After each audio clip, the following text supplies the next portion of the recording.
ایک صحابی حضور کی خدمت میں حاضر ہوئے، عرابی تھے، دیہات کے رہنے والے تھے۔ انہوں نے حضور کی بارگاہ میں ایک بات عرض کی کہ حضور اسلام کے حکام تو بہت سارے ہیں، آج بھی اگر آپ دیکھیں تو کتابیں بھری پڑی ہیں۔ پھر حضور ارشاد فرماتے تھے، صحابہ اس کو سنتے تھے، محفوظ کرتے تھے، آگے بیان فرماتے تھے۔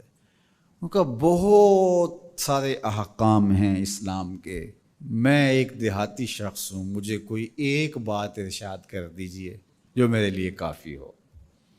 تو آقا کریم نے اس شخص کو ایک بات ارشاد کی، فرمایا کہ ان تموتا ولسانک رطب من ذکر اللہ، تو اس حالت میں فوت ہو کہ تیری زبان اللہ کے ذکر سے تر ہو۔ 100 باتوں کی ایک بات ارشاد فرما دی، ان تموتا ولسانک رطب من ذکر اللہ، تو اس حالت میں انتقال کرے کہ تیری زبان اللہ کے ذکر سے تر ہو۔ میں اور آپ اپنی زندگی اس طرح سے گزاریں کہ موت اچانک آئے یا طبی موت آئے، جس حالت میں بھی ہمیں موت آئے تو ہماری زبان عادی ہو اللہ کے ذکر کی، ادھر سے سانس ٹوٹ رہی ہو اور ادھر لبوں پر اللہ کا نام جاری ہو۔ جس شخص کا آخری کلمہ لا الہ الا اللہ ہوا، اللہ اس کو جنت میں داخل فرماتا ہے۔ اور کتنے خوش نصیب لوگ ہوتے ہیں کہ مرتے ہوئے جن کے لبوں پر اللہ کا باقاعدہ نام آتا ہے، اللہ کا ذکر ان کے لبوں کا وظیفہ ہوتا ہے، اور کچھ لوگ ان کو تلقین بھی کریں تو زبان پہ اللہ کا نام نہیں آ پاتا۔ اور ان میں سے ایک وہ شخص جو شراب کا عادی ہے یا کسی بھی نشہ آور چیز کو لیتا ہے، تو ایسے شخص کو مرتے ہوئے کلمہ نصیب نہیں ہوتا۔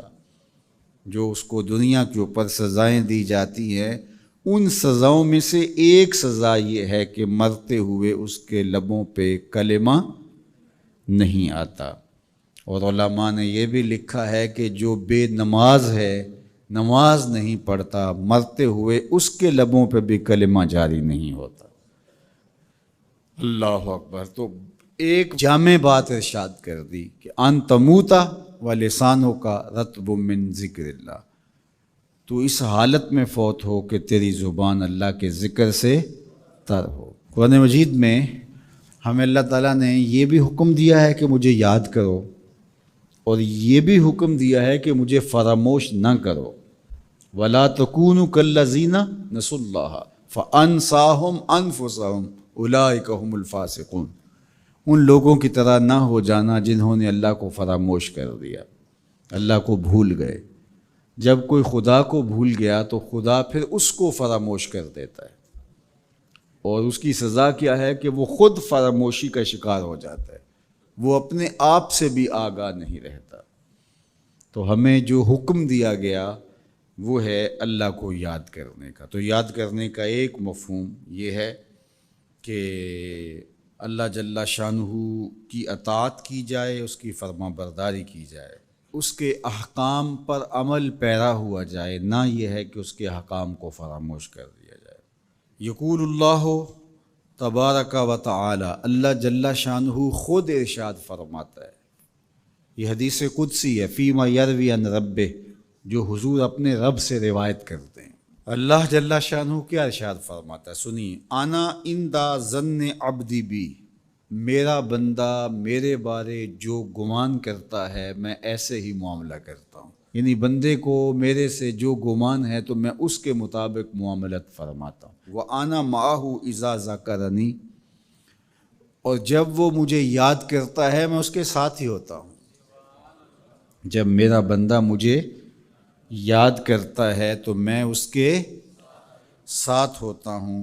فَإِذَا ذَكَرَنِي فِي نَفْسِهِ ذَكَرْتُهُ فِي نَفْسِي، جب وہ مجھے اپنے دل میں یاد کرتا ہے تو میں بھی اسے اکیلے یاد کرتا ہوں۔ کتنی بڑی بات ہے کہ کسی کو رب یاد کرے۔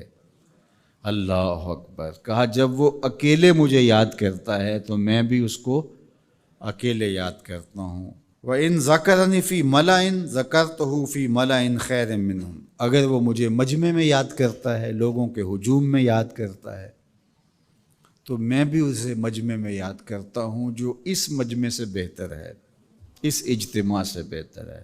یہاں نیک بد گناہگار سارے طرح کے لوگ ہیں، لیکن میں فرشتوں کے اجتماع میں یاد کرتا ہوں۔ اللہ اکبر! کیا منظر ہوتا ہوگا کہ جب اللہ فرشتوں میں کسی بندے کو یاد فرما رہا ہو۔ اللہ اکبر!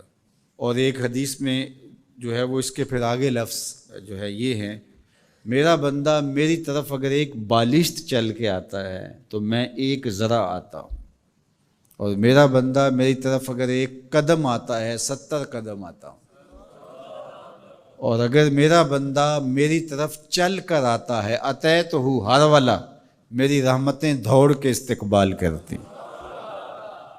اللہ اکبر! تو کتنی کرم نوازی ہوتی ہے جو اس کو یاد کرتا ہے۔ تو یاد کا چراغ کبھی بھی بجھنا نہیں چاہیے۔